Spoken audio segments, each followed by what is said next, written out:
할렐루야. 네, 반갑습니다. 옆에 분 인사 좀 사랑합니다. 축복합니다. 네, 감사합니다. 요셉 그리스도의 그 고난 두 번째 시간입니다. 지난주에 이어서 요셉을 통해서 우리가 그리스도의 풍성한 그 은혜를 함께 또 고난 당하신 그리스도를 만나기를 원합니다. 특별히 오늘은 지난주에 제가 한 질문을 드렸던 것처럼 요셉의 생애를 기록할 때 41장까지 애굽의 총리가 되고 성공하는 장면이 요셉의 목적이었다면 거기서 멈춰져야 될 텐데 그는 10장을 다 할애하면서 집요하게 성경이 특별하게 어떤 목적을 두고 계속해서 추적에 들어가면서 말씀하신 내용들을 보게 되어집니다. 사실 그러니까 분명한 주제는 요셉이 총리가 되는 목적이 아니라 요셉을 통해서 무엇인가 하나님이 당신 자신을 하나님의 교회 앞에 교회의 됨을 드러내기 위해서 작업해 가고 계신 것을 보게 되어집니다. 그 내용은 요셉은 형제들을 만난 이후에 집요하게 그 형제들과 시험하는 과정이 등장을 하지요. 요셉이 얼마나 그 마음속에 간절함이 있었겠습니까? 자기에게 형제를 봤을 때 그 정체, 나는 요셉입니다. 이걸 밝히고 싶은 마음이 굴뚝 같지 않겠습니까? 내가 실패자라면 좀 더 주저하겠지만 그러나 내가 성공을 했는데 그 대충한 성공이 아니라 고대 근동 지방의 가장 막강한 권력과 통치자의 개념을 갖고 있는 자리까지 성공했던 사람이라면 내 형제들을 만났을 때, 가족을 만났을 때 내가 누구다 이렇게 말하고 싶지 않겠습니까? 그런데 요셉은 그것을 억제하고 있는 것을 보게 됩니다. 사실 왜 그랬을까 하는 부분이에요. 어찌 보면은 요셉은 드러내고 싶었겠지만 드러내지 않았던 것은 요셉은 지금 하나님의 말씀에 중요한 그 하나님 말씀을 순종하고 있는 요셉을 만나게 되어집니다. 그의 마음속에는 그 자신을 드러내고 싶은 욕망이 가득한데 성공하는 내 모습, 내가 예전에 꿈을 꿨던 그 꿈대로 이루어졌던 것을 드러내고 싶었던 것들이 그의 마음속에 굴뚝처럼 목까지 치밀어 올랐을 텐데 그런 그걸 억제하고 그걸 말하지 않고 시험을 하고 있습니다. 이것을 통해서 요셉은 하나님의 거룩하신 그 어떤 뜻을 지금 수행해 가고 있다. 하나님의 무엇인가 그 목적을 이루어가고 계시는 요셉을 만나게 되어집니다. 그러면 요셉이 하나님의 어떤 뜻을 수행하고 있었는가 하는 부분입니다. 도대체 요셉은 그 형제들을 시험하면서 얻고자 했던 내용이 무엇일까 하는 부분이에요.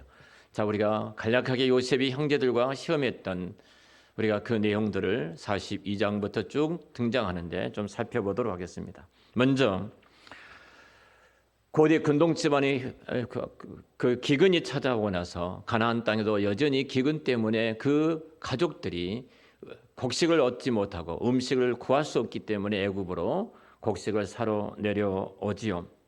그런데 그만 정탐꾼으로 몰리게 됩니다.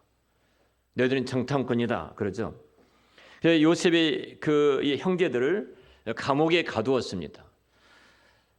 정탐꾼으로 몰고 그 형제들 감옥에 가두었는데 감옥에 갇혀져 있던 이 요셉의 형제들이 하는 말을 우리가 들어봐야 됩니다. 감옥에 갇혀서 무슨 말을 하는가? 42장 21절입니다. 42장 21절 말씀 보면은 그들이 서로 말하되 감옥에 갇힌 요셉의 형제들이 지금 말을 하는 거예요. 우리가 아우의 일로 말미암아 범죄하였도다. 그가 우리에게 애걸할 때 그 마음의 괴로움을 보고도 듣지 아니하였으므로 이 괴로움이 우리에게 임하게 되었다. 이상하지 않습니까? 지금 이 사건은요 20년이 넘는 20년, 23년 후의 사건입니다. 지금 정탐꾼으로 몰려가지고 애굽의 곡식을 사러 갔는데 너희들은 이 애굽 땅에 정탐하러 온 놈들이야. 그리고 이들을 붙잡았으면 감옥에 가두었거든요. 감옥에 가두어서 무엇이 생각났다는 거예요? 23년 전, 24년 전 20년 이전의 전의 사건이 생각나게 된 거예요. 어떤 생각이요? 우리가 내 동생을 애굽의 종으로 팔 때 살려달라고 애걸복걸 했을 때 우리가 그를 돌아보지 아니했다. 이것들이 생각나서 그들이 이 괴로움이 이제는 우리에게 임했다. 이상하지 않습니까? 조금만 우리가 성경에 대해서 관심을 갖는 분이라면 이런 구절을 대할 때 이상하게 여기셔야 합니다. 감옥에 갇힌 것하고 왜 23년 전에 있었던 그 사건이 갑자기 떠오를까요? 정말 이상한 일이죠. 근데 이들은 지금 그렇게 말을 하고 있는 거예요. 저는 이것은 성령 하나님께 특별하게 성령님께서 역사하셔서 그 마음속에 이것들이 생각나게 하신 줄로 믿습니다. 그러자면 답이 없어요. 정탐꾼하고 감옥에 갇힌 것하고 그리고 23년의 사건이 무슨 연관이 있겠습니까? 그런데 요셉의 문제에 연루되었다고 생각나게끔 성령께서 자극하시고 그들이 감옥에서 이 이야기를 지금 나누고 있었다는 것입니다. 풀려납니다. 감옥에서 풀려나죠. 그리고 한 형제가 결박이 당합니다. 그 다 고향 땅에 돌아온 그 사람이 시므온이라는 형제가 한 사람만 갇히게 되고 나머지는 다 풀려서 고향 땅에 돌아가게 되죠. 자, 이것은 지금 이 일이 형제들에게 특별히 어떤 시험을 계속하고 있는데요. 그리고 이제 20절 우리 42장 20절 보면 이렇게 말하죠. 너희 막내 아우를 내게로 데리고 오라. 그러면 너희 말이 진실함이 되고 너희가 죽지 아니하리라 하니 그들이 그대로 하니라. 자, 이 말도 이상합니다. 막내 지금 우리가 다 온 것이 아니라 내 마지막 막내 동생이 있는데 베냐민이라는 막내 동생이 있는데 그곳은 오지 않았습니다. 그런데 지금 하고 있는 말이 무슨 말이냐면 자 그를 이곳을 데려와라. 그러면 너희들이 정탐꾼이 아닌 것을 모두가 다 풀어주겠다 이렇게 이야기를 하지요. 자 정탐꾼의 어떤 증명을 하는데 정탐꾼이 아니란 것을 증명을 해야 되는데 그 증명됨이 또 어떤 일이 벌어지냐면 너희 형제 막내가 있다고 하는데 그 막내를 이곳으로 데리고 와라. 이것도 이상합니다. 정탐꾼을 아니면 증명하는데 무슨 막내를 데리고 와야 합니까? 자 사실 그리고 나서 이제 이들이 다 막내가 오지요. 베냐민까지 오죠. 그리고 나서 다시 이제 자기 고향 땅으로 갑니다. 다 고향 땅으로 가는데 갑자기 이들이 가다가 그 군대가 요셉의 시종들이 추격에 오는 겁니다. 갑자기 다짜고짜로 저들이 가지고 있는 보따리를 다 풀게 하는 거예요. 풀게 했더니 베냐민의 보따리에서 요셉이 쓰고 있던 은잔이 나오게 됩니다. 은잔을 집어넣은 거죠. 은잔이 나오게 되어져요. 그 요셉을 붙잡습니다. 너는 도둑이다. 그런 거예요. 요셉이 이제 베냐민을 붙잡고 너는 도둑이다 몰아붙이니까 그 너희들은 요셉을 감옥에 가두죠. 요셉이 감옥에 베냐민을 가두죠. 그러니까 그때 등장한 사람이 한 사람이 있습니다. 그가 유다입니다. 유다가 이렇게 말합니다. 제 전 삶의 모든 것을 당신께 바치겠습니다. 당신의 노예가 되겠습니다. 나를 담보로 하시고 나를 붙잡으시고 내가 당신의 종이 될 것이고 그리고 내 동생 베냐민은 풀어주시기를 바랍니다. 이것이 전체 시험의 내용이에요. 자, 이 말을 하고 딱 나니까 이 말을 하고 나서 드디어 요셉이 자기 신분이 누구인가를 그때서 비로소 밝히게 됩니다. 자, 45장 1절입니다. 요셉이 시종하는 자들 앞에서 그 정을 억제하지 못하여 소리질러 모든 사람을 자기 물러가게 하고 그 형제들에게 자기를 알린다.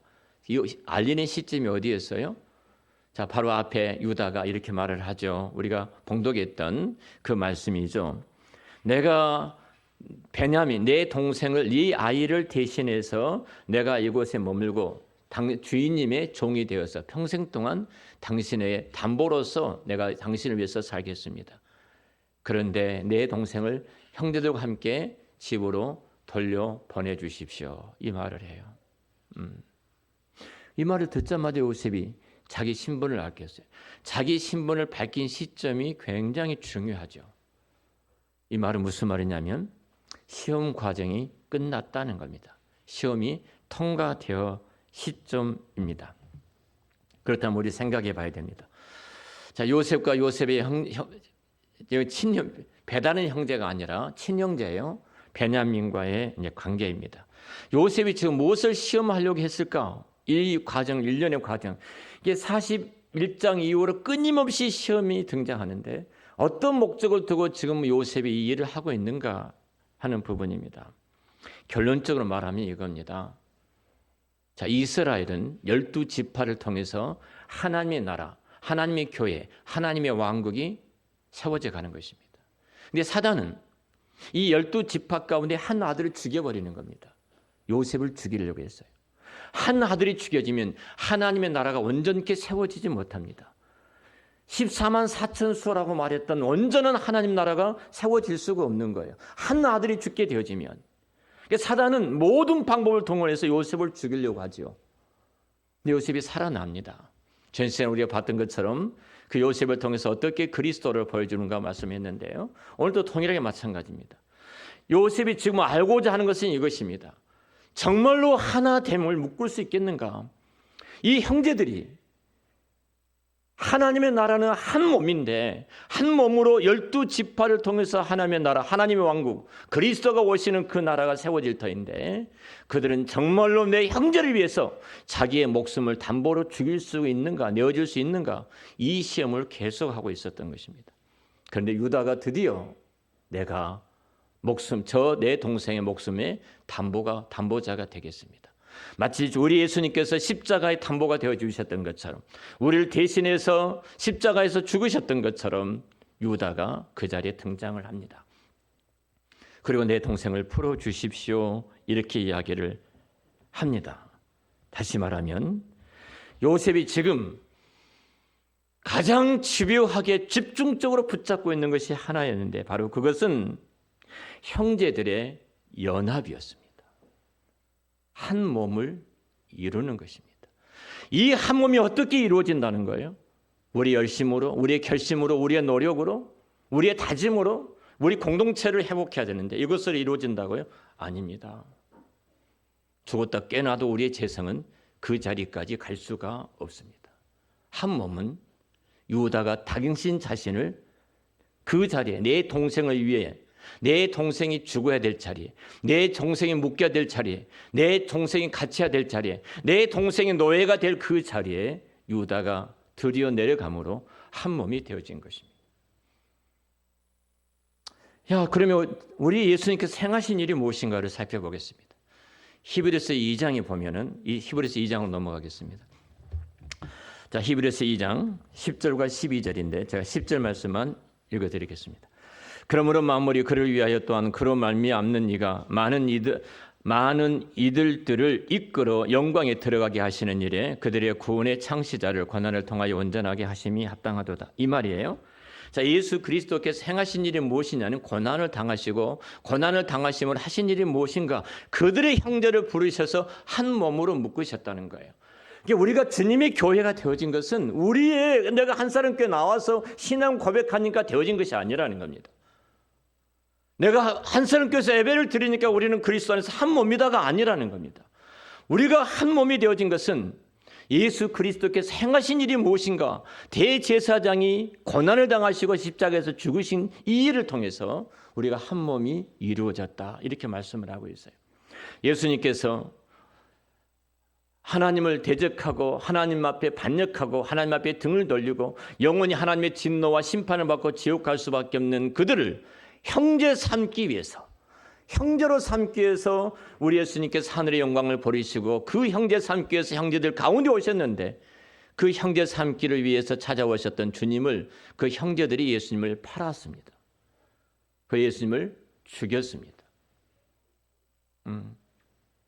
그 고난을 통해서, 예수님은 그 고난을 통해서 바로 우리를 형제로 묶으시고 하나님의 자녀로 부르신 줄로 믿습니다. 요셉의 교회입니다. 구약의 교회입니다. 구약 교회의 한 형제로 묶기 위해서 요셉은 애굽으로 팔려간 자가 되어졌고, 그리고 고난을 통해서 형제애를 만들어내는 자 요셉, 그리고 이 일을 이루기 위해서 유다가 등장하고, 이제는 베냐민, 내 동생을 위해서 내가 대신 죽는 자리에, 내가 대신 노예가 된 자리에, 내가 대신 당신의 종이 된 자리에 내가 가겠습니다. 바로 이것이 구약의 교회의 한 몸 된 교회예요. 이 일을 우리 예수 그리스도께서 이루어 주셨습니다. 우리 주님께서 우리를 형제로, 교회로 묶기 위해서 십자가에서 죽으셨습니다. 그러니까 구원은 개인적인 구원, 복음주의 약점이 이겁니다. 개인적인 구원이지만 더 넓은 교회의 구원은 교회의 구원입니다. 공동체 구원이에요.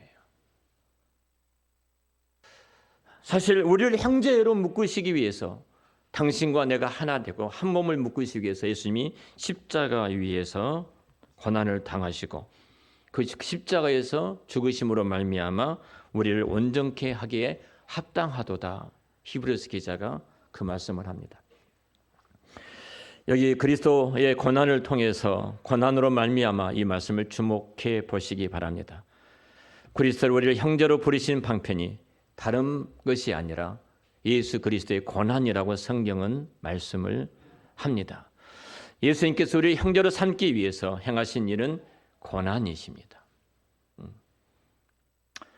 그리스도께서는 고난을 통해서 우리를 진정한 형제로 묶으신 겁니다. 그것이 교회입니다.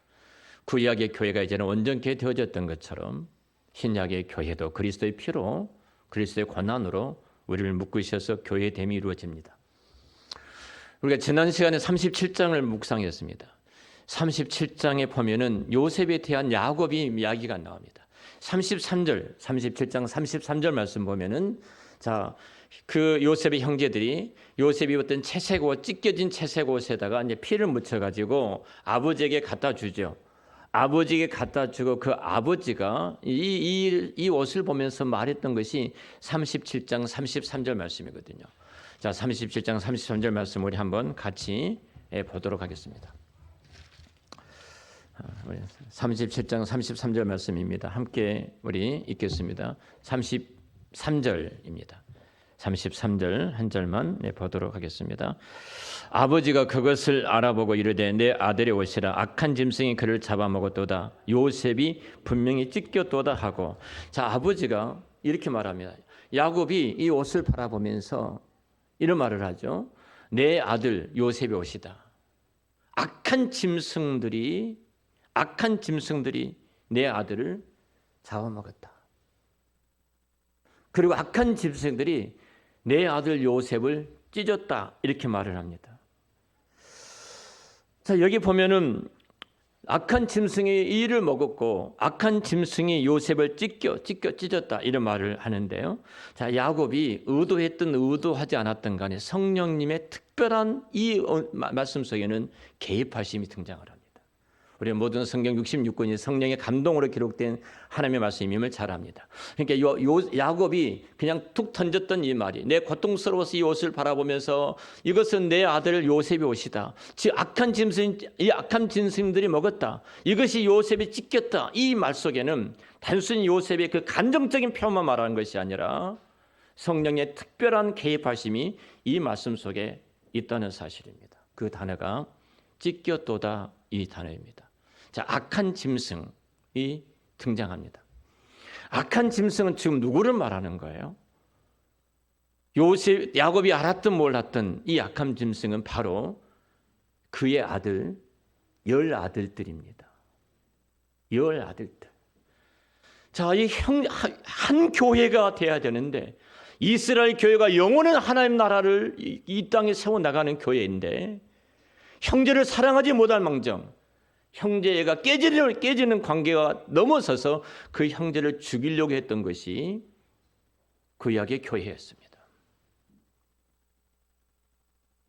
얼마나 비참합니까? 그리고 찢겼도다 말합니다. 찢겼도다. 이 찢겼도다 단어가 페테라는 단어인데요. 특별한 용법을 쓰고 있습니다. 철학과 레이에 보면은 제사법이 나오는데요. 찢긴 짐승들은 부정하다 이렇게 말합니다. 찢긴 짐승은 부정해요. 부정한 짐승이어서 부정한 짐승을 먹을 수도 없고 손에 만지면 그도 부정하게 되어집니다. 그래서 아주 에스겔서는 이렇게 말합니다. 내가 어려서부터 지금까지 짐승에 찢긴 것을 먹지 아니하였고 가증한 고기를 입에 넣지 아니하였도다. 에스겔 4장 14절에 그렇게 말씀하는데요. 찢긴 짐승을 내가 먹지도 않고 손을 대지도 않았어. 나는 정결하게 살았습니다. 구약의 정결법이어서 찢긴 짐승을 내가 먹는다든지 찢긴 이제 손을 댄 건 내가 부정해졌다는 거예요. 그런데 자, 이 부정한 것입니다. 이게 제사상에 올릴 수도 없고 이 부정한 짐승을 먹을 수도 없고 손을 만질 수도 없는 거예요. 그런데 요셉의 운명을 말하면서 그의 아버지가 뭐라고 말하냐면은 찢겼도다 이렇게 말씀하고 있는 거예요. 똑같은 단어를 쓰고 있습니다. 왜 그랬을까요? 왜 그랬을까요? 바로 찢긴 것이 부정한데 요셉에게 그 일이 일어났다는 것입니다. 자, 그러면 이 부정하게 찢겼던 주체자가 누구예요? 그의 형제들이 그러했어요. 자, 다시 그리스도로 넘어가겠습니다. 물론 종료주일이고 이번 주는 고난주간입니다.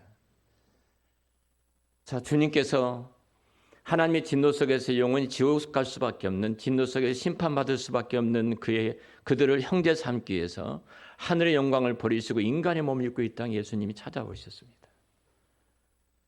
형제 삼기 위해서 하늘의 영광을 버리시고 찾아오셨던 예수님을 그들이 찢었습니다.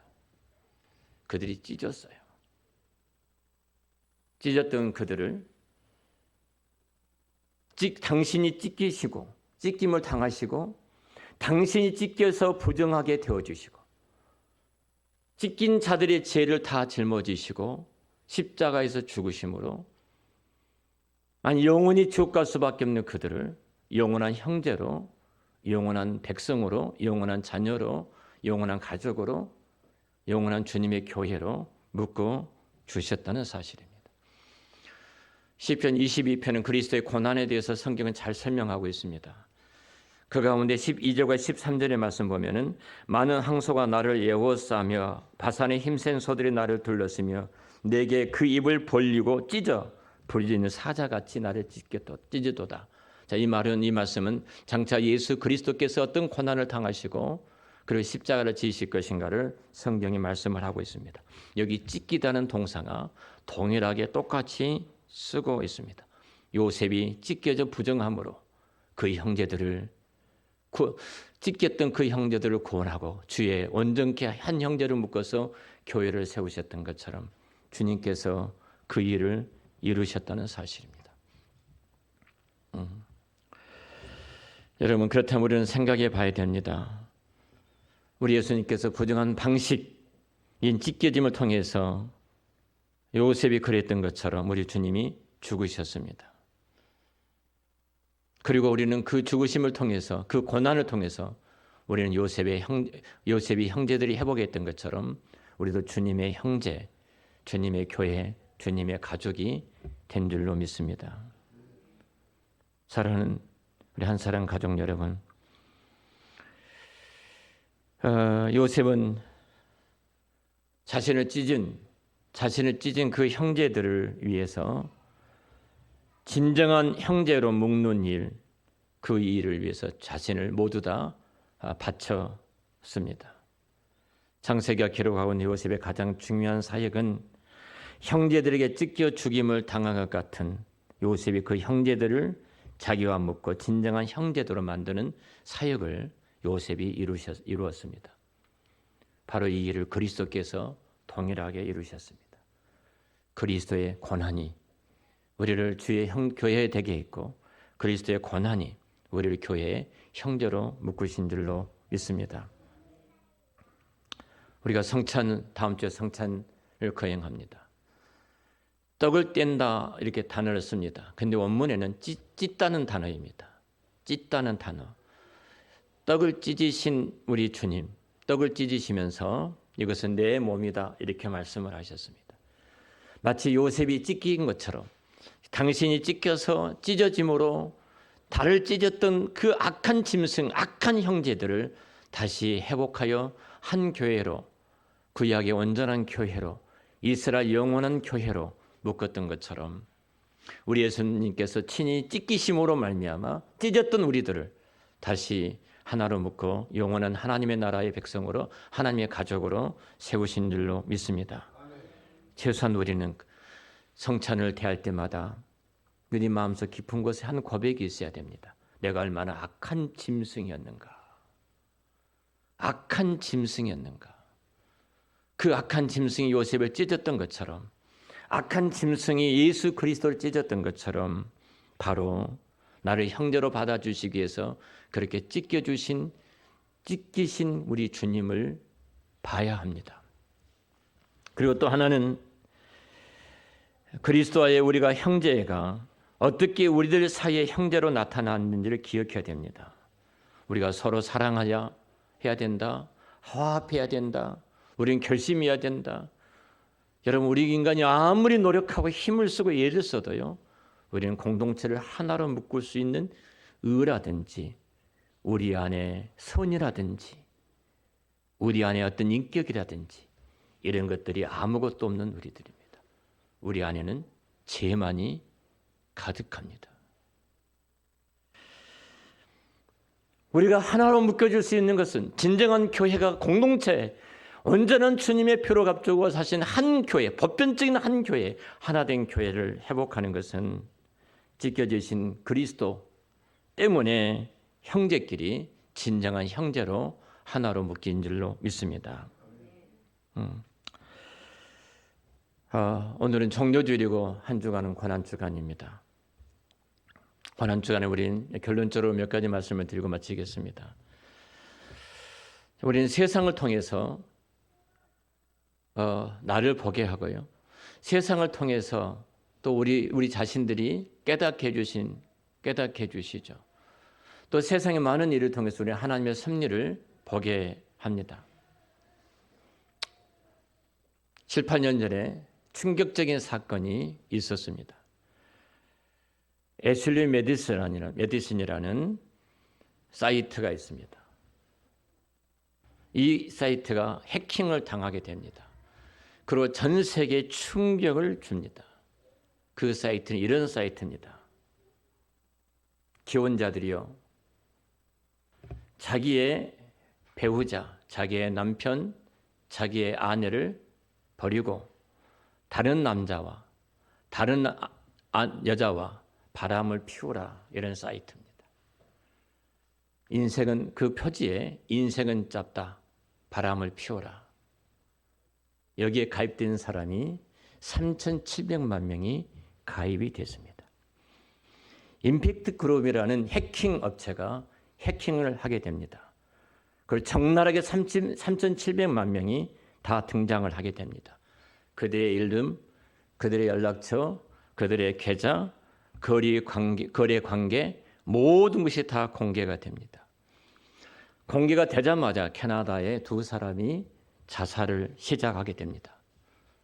더 불행한 것은 미국의 목사와 장로 400명이 그곳에 가입이 됐습니다. 그리고 목사, 장로, 교회 지도자리 바로 400명이 바로 모두가 다 교회에서 사직을 하게 되어지고 다 징계를 받게 되어집니다. 그 가운데 신학대학의 부총장님이 계십니다. 그분은 신학자고 그분은 철학 박사이기도 하셨습니다. 이분은 사실 그 애슐리 메디슨이 이렇게 해커를 당할 때 해커에 대한 얼마나 나쁜 짓인가를 글을 또 써서 그 글이 나왔습니다. 근데 그 3,700명 가운데 이 사람 이름이 그곳 리스트 안에 포함된 것입니다. 결국은 신학교 부총장이 사직을 하게 되어지고, 그리고 우리로 말하면 노예로부터서 목사직이 면직이 되고 그랬습니다. 근데 이분이 더 충격적인 것은 그 이후에 이런 글을 씁니다. 나는 회개했습니다. 하나님께서 내 죄를 용서해 주셨습니다.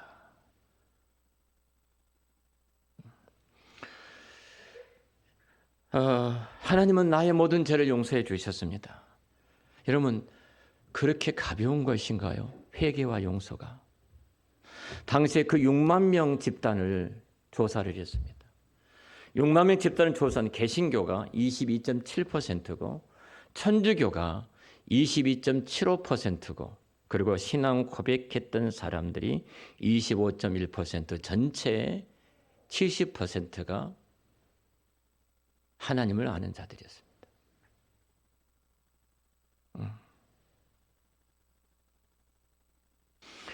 이런 일이 벌어지면 우리 이렇게 말합니다. 인간인데, 다 연약한데 사람이 넘어질 수 있지. 사람이 그렇게 빠질 수 있지. 여러분, 우리 그렇게 끝내야 될 일입니까? 내가 회개했어. 하나님 회개한 자 하나님 다 용서해 주신다고 말을 했어. 내가 죄를 고백했어. 그러니까 하나님이 나를 용서해 주신 거야. 여러분, 그것이 끝입니까? 그런데 더 충격적인 것은 이것이 해커당한 이후에 1년 후에 1천만 명이 더 가입을 한 것입니다. 대한민국 전 국민 이 숫자가 이 사이트에 가입을 하게 된 것입니다. 우리는 압니다. 이 세상이 죄로 가득하다는 사실을 압니다. 이 세상은 죄의 바다라는 사실도 우리는 너무너무나 잘 알고 있습니다.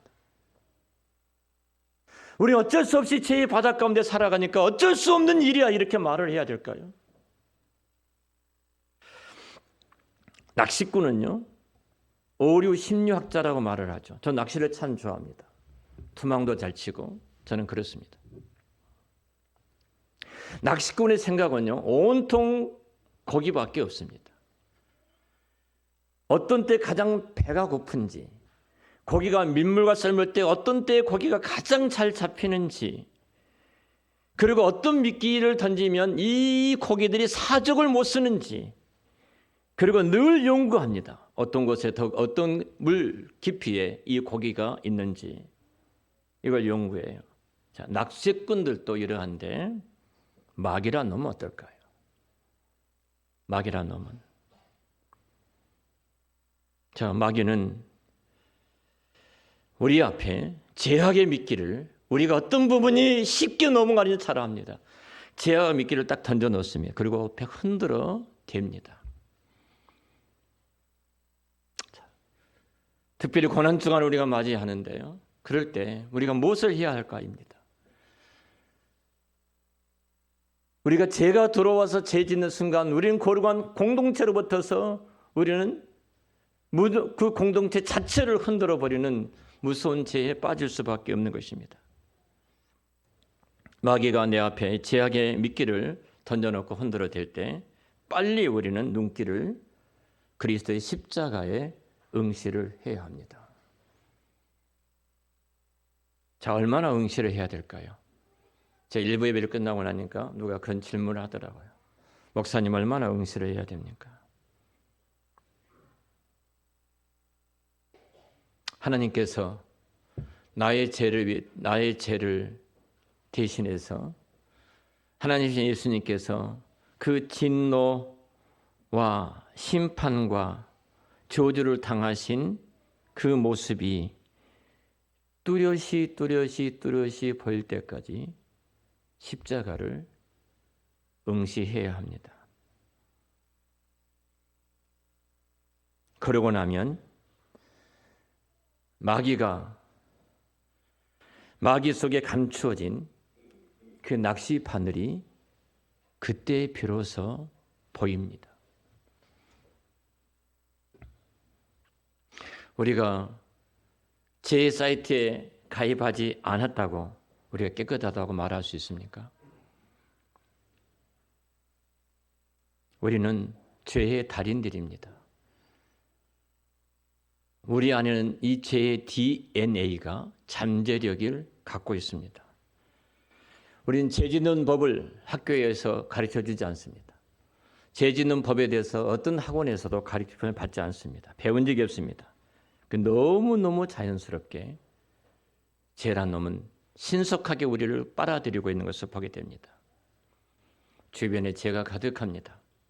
우리가 본 것, 듣는 것, 생각하는 것, 우리 발걸음이 옮기는 모든 것을 보면은 죄 속에 있음을 보게 되어집니다. 우리가 조그만 눈을 열어서 매스컴을 보면은 살인과 강도와 강간과 뇌물과 수많은 죄들이, 얼마나 헌법에서 말한 죄들이 등장한지 모릅니다. 근데 그것보다 더 무서운 것은 우리 속에 있는, 우리 안에 있는 죄의 실체라는 사실입니다. 우린 죄의 바다 속에 삽니다.